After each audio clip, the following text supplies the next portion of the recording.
अगर आपने अपने डेटिंग में एक्सपीरियंस किया है ghosting, breakups, benching and these all words, अगर आपने इन सभी को सुना है और सोच रहे हो कि लव जैसा कुछ एग्जिस्ट नहीं करता, तो आप पागल और इकलौते नहीं हो। अभी का डेटिंग कल्चर ऐसा बनाया जा चुका है जिससे हमें फील हो रहा है कि डेटिंग अब बचा नहीं।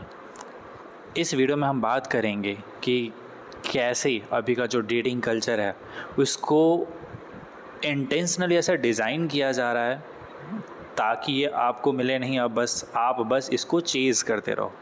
आजकल डेटिंग एक वॉर जोन जैसा बनता जा रहा है, जहाँ पे आप अटैचमेंट के पीछे दौड़ते हो, भागते हो, उसे पकड़ते हो, फिर कुछ टाइम के बाद वो आपके हाथ से निकल जाता है। आपको लगता है कि अभी जस्ट आपके पास ही तो था, फिर आप सडनली घोस्टेड कैसे हो गए, आप के पास जो था वो वैनिश कैसे हो गया। This is the thing which is happening with each and every person in this generation. वो स्टार्ट में बहुत इनोसेंटली इसके पीछे जाते तो हैं, बट विथ टाइम उनका पर्सनैलिटी चेंज होते चला जाता है। वो पहले क्या थे और अंत में क्या बन जाते हैं, दोनों में बहुत का अंतर होता है। धीरे धीरे डेटिंग के अंदर से जो एक वो मासूमियत था वो खोते जा रहा है। बचपन से आपको अच्छी बातें बताई जाती हैं कि अच्छा करो, लोगों से अटैच्ड हो, लोगों के बारे में भला सोचो, बट जैसे जैसे आप बड़े होते हो आपको फील होता है कि झूठ था सब। एक्चुअल में आपको डिटैचमेंट के लिए रिवॉर्ड किया जाता है, ना कि अटैचमेंट के लिए। आप किसी के साथ अगर अच्छा करते करते हो तो जनरली आजकल आपके साथ बुरा हो जाता है। ऐसा आपने खुद एक्सपीरियंस किया होगा, जो लोग बुरा कर रहे हैं उनके साथ अच्छा हो रहा है। The psychology has been reversed. आजकल डेटिंग ऐप्स क्या कर रही हैं, द डेटिंग ऐप्स जो कि क्लेम करती हैं कि वो आपको किसी ऐसे पर्सन से कनेक्ट करवाएंगी जो आपसे वाइब कर पाए, जिससे आप अटैच हो पाओ, जिसके साथ आप अपने लाइफ लॉन्ग के बारे में सोच सकते हो। बट एक्चुअल में वो ऑपरेट कैसे करती हैं? डेटिंग ऐप आपको टीच करते हैं कि आप किसी पर्सन को बाय द फेस जज करो। एक्चुअल में डेटिंग ऐप का तरीका क्या है कि आप कुछ फ़ोटोज़ को देखोगे एंड बेस्ड ऑन दैट आप उसे लाइक और डिसलाइक करोगे। स्वाइप है, right swipe, left swipe, you know the drill. तो वो आपको बाकायदा सिखा रही हैं कि आप लोगों को by face, bye their body जज करो। एक्चुअल में लव आपको ये नहीं सिखाता, वो आपको सिखाता है कि आप कैसे किसी से अटैच होते हो, how you emotionally connect with someone. आप उनके सूरत से नहीं, सीरत से प्रेम करना स्टार्ट करते हो। लेकिन हमें तो स्टार्ट से सिखाया जा रहा है कि सूरत से ज़्यादा सीरत मैटर करता है, बट यहाँ पे तो जस्ट ऑपोजिट हो रहा है। यहाँ तो हम सूरत के बेस पे सामने वाले को सिलेक्ट और रिजेक्ट कर रहे हैं। Even the social media these days वो भी बेस्ड है वैलिडेशन के ऊपर। आप जो भी फ़ोटो डालते हो, आप जो भी likes, dislikes, these all things आपको वैलिडेट करते हैं कि हाँ, आपका कुछ एग्जिस्टेंस है इस दुनिया में। ये कहीं ना कहीं आपके पर्सनालिटी को चेंज कर रहा है, कहीं ना कहीं लोगों को ये अफेक्ट कर रहा है, उनके मेंटल हेल्थ को अफेक्ट कर रहा है। इतना कुछ बोल के मैं जस्ट बताना ये चाह रहा हूँ कि जो मॉडर्न डेटिंग है वो एक्चुअल में डिज़ाइंड है फेल होने के लिए। मैं इतना स्ट्रॉन्ग ओपिनियन कैसे दे पा रहा हूँ? लेट मी डिस्क्राइब माई पॉइंट्स। सबसे पहला प्रॉब्लम जो मॉडर्न डेटिंग के साथ है वो है the illusion of infinite choices.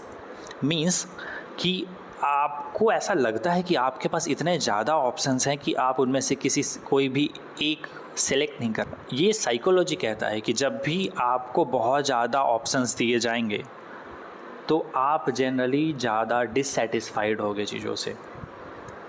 आप इसको एज ए एग्ज़ाम्पल समझो। आप अगर किसी एक कपड़े की दुकान में जाते हो, कपड़े वाला आपको जस्ट 3 कपड़े निकाल के दिखाता है, आप बहुत ईजिली उसमें से एक पिक कर पाओगे एज कॉम्पेयर टू आपके सामने वो 100 निकाल के रख दे।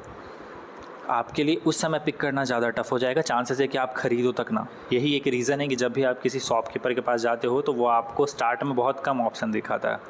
जो भी स्मार्ट शॉपकीपर होगा वो आपसे बातें ज़्यादा करेगा, ऑप्शंस बहुत कम दिखाएगा ताकि आप बहुत जल्दी सेलेक्ट कर पाओ। This is happening with the dating culture. कि आपको ऐप्स पे, सोशल मीडिया पे, एवरीवेयर आपको इतना ज़्यादा ऑप्शन दे दिया गया है कि आपको समझ नहीं आ रहा कि आप एग्जैक्टली पिक किसे करोगे, क्या अच्छा है क्या बुरा है, आप इसी में कंफ्यूज हुए पड़े हो। एट द एंड आप उठाते कुछ नहीं हो, और एक आध उठाते भी हो तो पता नहीं क्या उठाते हो। सेकेंड पॉइंट, अभी के डेटिंग कल्चर में क्या है, हाइपर कंपैरिजन का मार्केट लगा हुआ है। मतलब ये जो कल्चर बनता जा रहा है कंपैरिजन का, सोशल मीडिया पे आपने किसी को देखा और फिर आप उनसे कंपेयर करना स्टार्ट करते हो। आपने कुछ भी एक्सपीरियंस किया अपने लाइफ में, आप झट से उस सोशल मीडिया पे पोस्ट करते हो। चांसेस है कि किसी और का रिलेशनशिप बहुत ख़राब चल रहा है, बट आप उसे देख के अपने रिलेशनशिप को ख़राब किए जा रहे हो, क्योंकि उसने एक अच्छा सा पिक्चर डाल के रखा है किसी वेकेशन पे कहीं पे घूमते हुए। मे बी वहाँ पे वो वेकेशन पे घूम नहीं रहा था, मे बी वहाँ पे वो आपस में झगड़ रहे थे, बट यू डोंट नो। कभी वो झगड़ते हुए पिक्चर नहीं डालेंगे इंस्टा के ऊपर, कभी वो झगड़ते हुए नहीं बताएंगे कि हाँ कि हमने इतना ज़्यादा फाइट किया कहीं पे।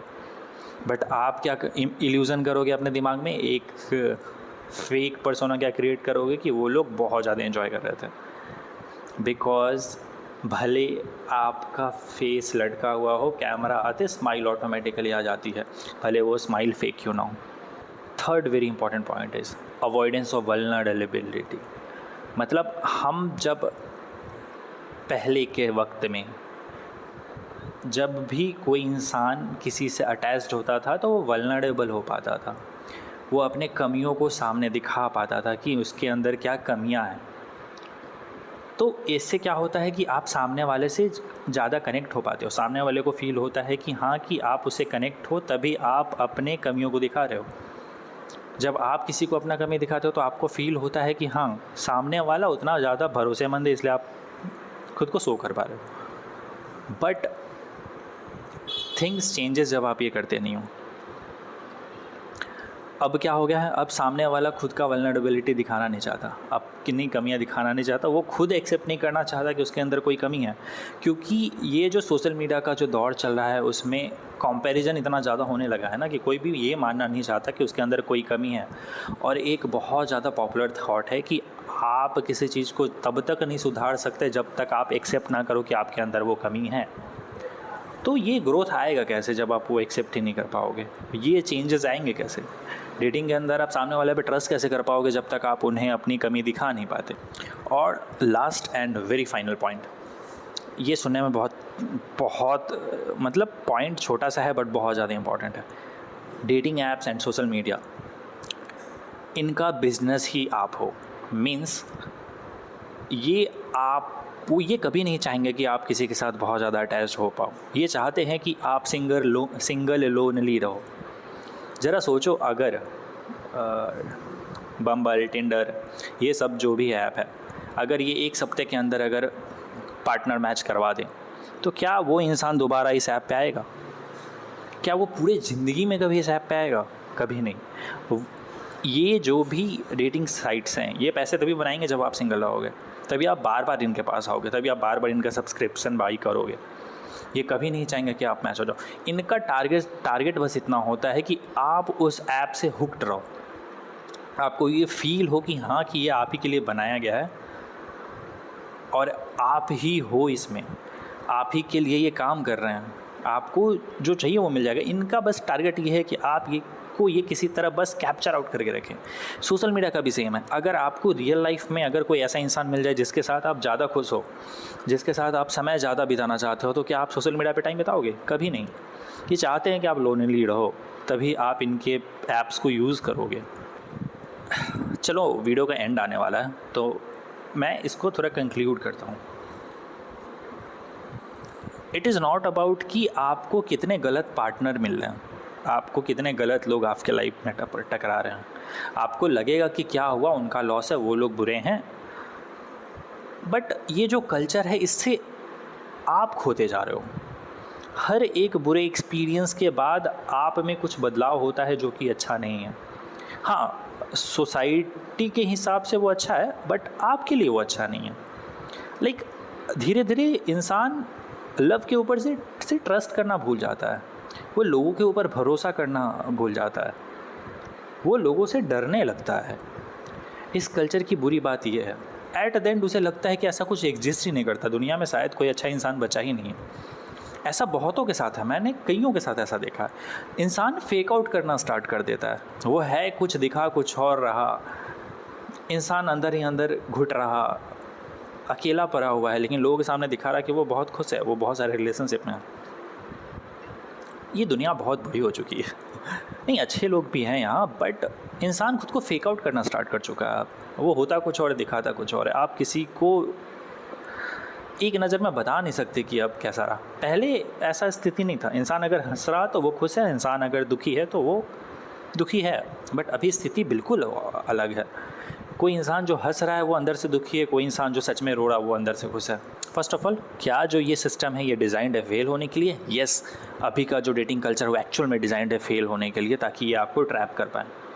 तो आप इससे बाहर कैसे निकल सकते हो? कुछ पॉइंट्स अगर आप ध्यान में रखो तो मे भी आप इससे बाहर आ पाओ। वेरी फर्स्ट, वैलिडेशन से दूर रहो। लोगों को वैलिडेशन चाहिए आजकल। आप अगर ये नहीं चाह रहे हैं ना तो मे भी आप इससे बाहर निकल सकते हो। डोंट एक्सपेक्ट समवन कि वो आपको कुछ दे, वो आपको अच्छा फील कराए। आपको अच्छा फील कराने की जिम्मेदारी खुद आपकी है। कोई दूसरा आपको अच्छा फील कराने नहीं आएगा। अगर आप अच्छा फील करने के लिए किसी और के ऊपर डिपेंडेंट हो तो चांसेस है कि आप अच्छा फील ना कर पाओ बहुत ज़्यादा टाइम तक। वो जब चाहे आपको एज अ पपेट यूज़ कर पाएगा। सो ट्राई करो कि वैलिडेशन सीख करना बंद करो। सोशल मीडिया जैसे जो ऐप्स हैं इनसे दूरी बना के रखो। नॉट लिटरली, क्योंकि आप नहीं बना सकते दूरी, आजकल ये मीन से कनेक्ट रहने का। आई मीन कि don't compare yourself to others. Stop करो। लोग जो हैं अपनी बस अच्छी चीज़ें, इवन फेक्ड चीज़ें आजकल सोशल मीडिया पे पोस्ट करते हैं। जिनके पास कार नहीं भी है वो भी रेंट पे कार लेके कार दिखा रहे हैं। जिनके पास कार ख़रीदने के पैसे नहीं है वो EMI पे कार लेके कार दिखा रहे हैं। शायद तुम समझ नहीं पा रहे, EMI के बाद इंसान बहुत ज़्यादा प्रेशर में रहता है पूरा टाइम, बट जब वो सोशल मीडिया पे डालेगा बहुत ज़्यादा कॉन्फिडेंट होकर डालेगा। There is a huge difference between these two mental state. मैं ये बताना चाहता हूँ कि सोशल मीडिया में बहुत ज़्यादा घुसो मत, इसे बस as a means of connection use करो, दैट्स इट। एक पॉइंट दिमाग में बैठा लो, that no one is perfect. आपका जो पार्टनर होगा उसमें हर एक क्वालिटी आपको बिल्कुल नहीं मिलेगी। आपको उसमें कुछ क्वालिटीज़ मिलेंगी, कुछ डिसक्वालिटीज़ मिलेंगी। तो आपको वो एक रडार के तौर पे देखना है कि क्या उसके क्वालिटीज़ जो हैं उसके डिसक्वालिटीज़ से ज़्यादा हैं, क्या उसके क्वालिटीज़ आपको कॉम्प्लीमेंट कर रहे हैं, क्या आप उनकी जो कमियां हैं आप क्या उनको इग्नोर कर सकते हो? अगर आप ऐसा कर सकते हो तो करो प्लीज़, क्योंकि आपको वो करना पड़ेगा। आपको कोई भी परफेक्ट नहीं मिलेगा। There is nothing like mister perfect. Bollywood की दुनिया से बाहर आओ and come to the reality. And the last point, stop faking yourself. क्योंकि जब भी आप खुद को फेक आउट करते हो, जब भी आप एक फेक पर्सोना बाकियों के सामने लाते हो, ये कहीं ना कहीं आपको अंदर ही अंदर बुरा फील करवाता है। आपको पता नहीं चलता अनकॉन्शियसली, बट आप बुरा फील करते हो इस कारण से। आपको अंदर कहीं ना कहीं पता होता है कि आप झूठे हो, आप कुछ ना कुछ गलत बता रहे हैं या कुछ ना कुछ गलत दिखा रहे हैं। So these are all the points, if you like it. आशा है कि मैं जो बताना चाहता था आप समझ पाए। मैं जस्ट ये रखना चाहता था आपके सामने कि दुनिया में खुश रहने के कुछ तरीके हैं, कृपया उसे अपनाएं। अगर आपका भी कुछ ऐसा एक्सपीरियंस रहा है लाइफ में जिससे आपका जो है ओपिनियन है लव के बारे में चेंज हुआ, आपका जो ओपिनियन है रिलेशनशिप्स के बारे में चेंज हुआ, अगर ऐसा कोई आपका एक्सपीरियंस रहा है तो प्लीज़ कमेंट में ज़रूर बताएं, क्योंकि इससे हमें पता चलेगा कि हाँ, कि हम आपके लाइफ में कुछ वैल्यू ऐड कर पा रहे हैं या नहीं, या ऐसे लोग सच में हैं, एग्जिस्ट करते हैं। बाकियों को पता चलेगा कि हाँ, बाकियों के साथ भी ऐसा हो रहा है। इस कम्युनिटी में लोग एक दूसरे से कनेक्ट हो पाएंगे। I hope you get my point. See you in the next video. Bye.